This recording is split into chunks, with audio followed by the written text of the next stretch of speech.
Okay, we're going to bend a rail today, so just wanted to show you that process. If you can see here, we have a template pattern that we've taken from the job site. So this is a little floor level curve, and there's floor cap that's 6.5 inches wide. So the first thing we had to do is figure out where to set our stanchions, okay? We do that, if you come over here, by figuring out how wide our rail is. So here's an extra chunk of rail, so we measured this. Our rail was 3 inches wide, so our stanchion needs to be half of that over. So it needs to be 1.5 inches over from the center point. So then we come over here, and what we did was, we had a 6.5 space here, and so we marked 3.25 inches, and that was our center. And then we measured off the edge of this 1.5 inches to that edge. Now this one's 1.75 inches, and that's because, let me put it this way so you can see it. That's because I'm over bending it 1/4 inch on each end, okay? So, and then once you do that, once you've done one, you can just measure from the back to this line, which is 1.5 inches. Instead of having to mark each one the other way, it's just a little easier. So then you go 1.5 inches, 1.5 inches, 1.5 inches, all the way down. And you do that about every 16, 18 inches. These are 16 inches apart, okay? And what we did is just put one screw in, and then we want to wrap this around here to see if we need to pitch these stanchions at all, okay? So we're going to come in here and throw a clamp on here.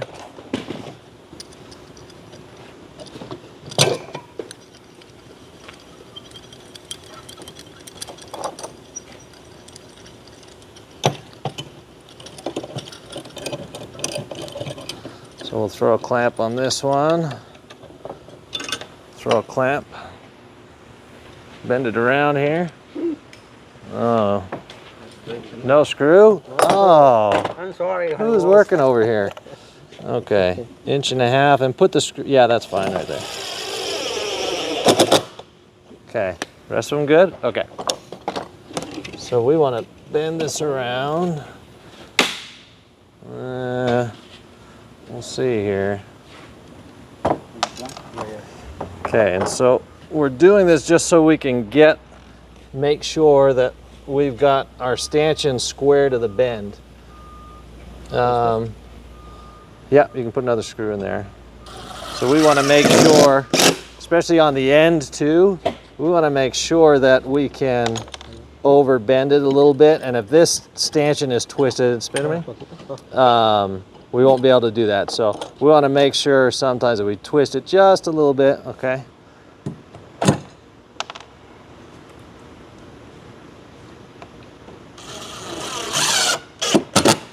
That way when we clamp to it, it's going to pull this radius the way we want it.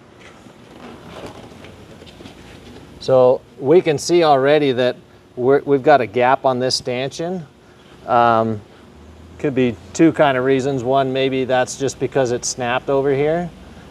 You see this one? Yeah. So the snap may cause this not to be a uniform bend, but it also might tell us, hey, when we clamp this, we may want to loosen that clamp off so we don't get a kink in our rail. So looking at your stanchions before you get going is really important. Hold on to that one. Let's stick this on here first before I want to take a look at that one. Okay, so this one, you can see, if you look at it right now, when I put it on here and I pulled it around, it twisted this stanchion. And I don't want it to underbend this, I want it to overbend this. So I'm going to twist this around so that it pulls the direction doing the bend that we want. And there's tension on there because I already have a clamp. So I'm going to pull it. Go ahead and put the screw in there.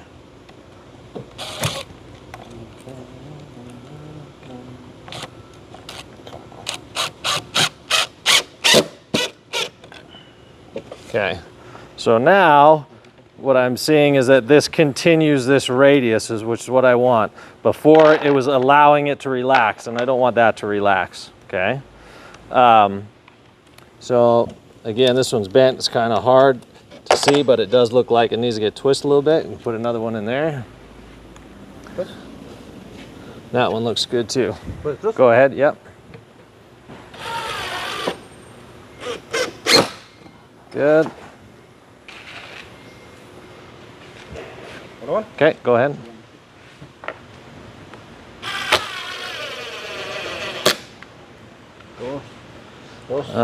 Put another screw in, in each one. So we're gonna do 3 screws.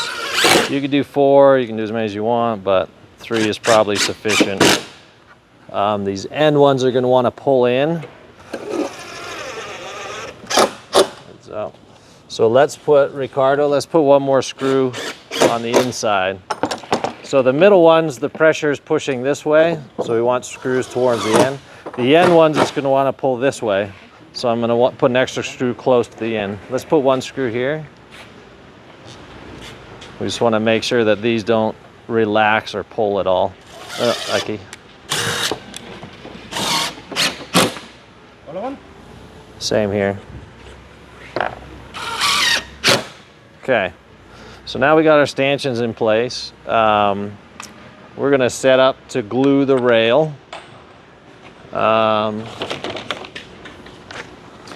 So we're gonna take the rail and start to lay it down, and you turn each one the same direction. So we're gonna drop this to the left, and drop this to the left, just like that, all the way across. Okay.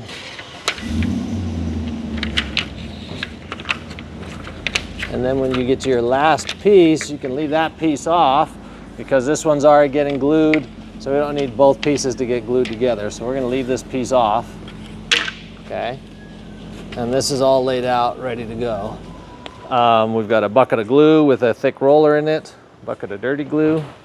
We'll need some stretch wrap to stretch wrap it together, and we need enough clamps that we can clamp this. One other thing, it's a good thing to do, is you can set up a kicker stanchion stand. Makes it easy. We know we got 3 inches, so let's say I stick 3 1/4 in here. I can stick the bender rail in here first, and then that makes it easy to pull it around. So you just turn that stanchion the opposite direction and screw it in.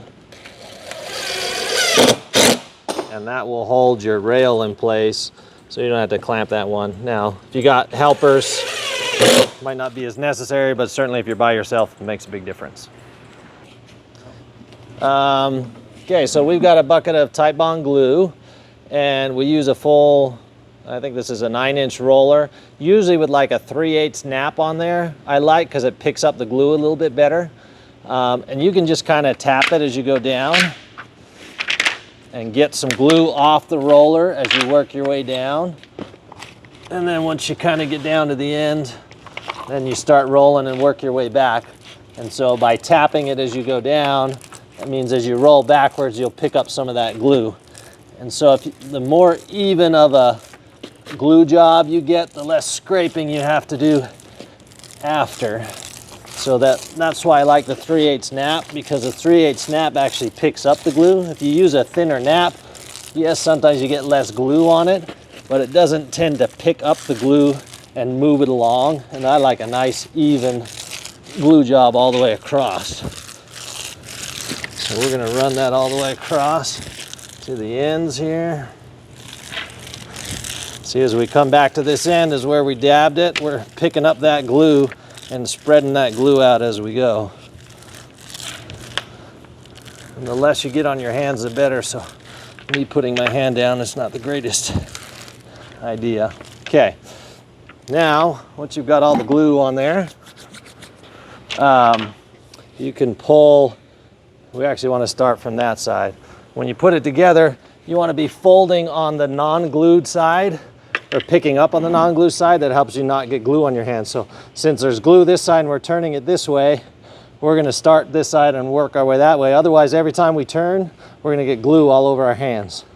So turning this way from our non-glued edge, that's how we're gonna smack that together.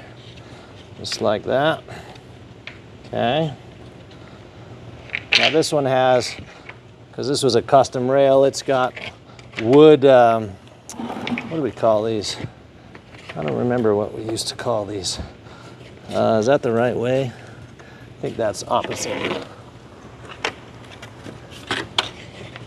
There we go. Okay. So once you got it all glued, you can wrap it up. You can do that maybe every, 5 feet or so. Oh, okay. A la mitad. So we can put this one right in the middle.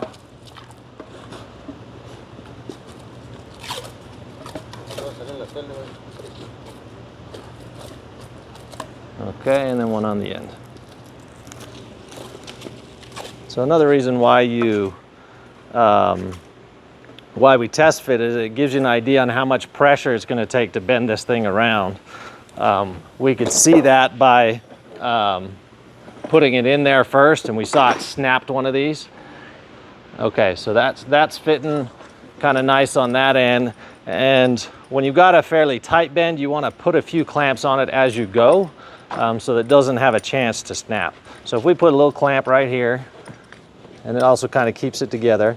We're not going to do it tight, just enough to hold it. Then we're going to pull this around. We're going to put another one here. If you got a gentle bend, you could put a kicker stanchion on both sides, which makes it pretty easy. Okay, so now we need to, put one there. And then let's use one of these. Start pulling it in on that stanchion. So we want to pull that in a little bit. Okay, just leave that there. Eleuterio, venga para acá. Agárrese de aquí para jalar poquito a poquito. Okay, so we're going to pull that in a little bit. We're going to put one right here, and all that does is keeps it from spreading apart, because that's when it cracks, is when it gets to spread apart. If you hold it together, the keys give it strength, so it keeps it. Okay. Mas. Ooh, so you hear that cracking? That's because you can see that splitting right there. That's the outside one. Poquito menos. Okay, so now we want to pull this in. Jálale. There we go. So we want to pull this all the way over, and we want to keep pressure on it. Deténgale ahí, póngale estos dos. While we've got pressure on there, we want to, jálale. That's when we want to clamp it, because it's going to release. So if you let go of that pressure and then clamp it, you're not going to get a full radius at the end. So while he's putting pressure on there, we want to clamp up these ends. Okay. Now once you've got it in position, now you just work your way back. You throw some clamps on there, probably about every 6 inches. And as you're clamping, you want to watch. Make sure there's no gaps in this thing, okay? So if you see a gap, like if you come in here, you can see there's a little bit of gap right there. Well, that's a place I would want to throw a clamp, and I might want to put it closer to the top, because I want that to close up as best as it can. Ideally, you would see some glue squeezing out of there. Now, it didn't close up all the way, unfortunately, but you do want to watch for that. So once you've done, you want to walk your way back, look at the top of the rail, make sure you're not seeing any gaps anywhere. And if we remember, this stanchion, see, come closer so you can see this. As I release this stanchion, it comes off of that. That means that we were causing a kink in our rail. We wouldn't have known that if we wouldn't have put that first piece on there to check our stanchions. So even though it might be slightly off center of the cap, the wall might have a bow in it, and we don't want our rail to have a bow in it. So we're going to pull this one off of the stanchion and just put it beside the stanchion and let it have a gap right there, because we want our rail to flow nice. We don't want any kinks in our rail. You can even come back sometimes and loosen all of these off a little bit, but we didn't see any issues with the rest of them. We just saw issues with that one. So that's why I took that one back off, so we can get a nice clean bend with no dips or whoops in it. And when you're clamping, you usually want to keep the clamps pretty centered in the rail, unless you see a gap that you're specifically trying to close. Then you might move it up. But for the most part, as long as you're clamping right in the center, then that holds it pretty well, okay? Some guys will come back with a rag and try and wash all this glue off. We typically just leave it. We come back with a scraper afterwards and just scrape it off and then sand it. But either way works. Just make sure that, again, that you're flowing good through. We got a little bit straight on this end. He released just as we were clamping there. But we know we're gonna cut it back into here, so that little straight part won't be such a big deal. But you certainly wanna make sure you're looking at the radius as you're bending and making sure there's no issues and that you've got enough rail to where your newel posts are to connect to. Certainly don't wanna be short anywhere. All right, that's how it's done.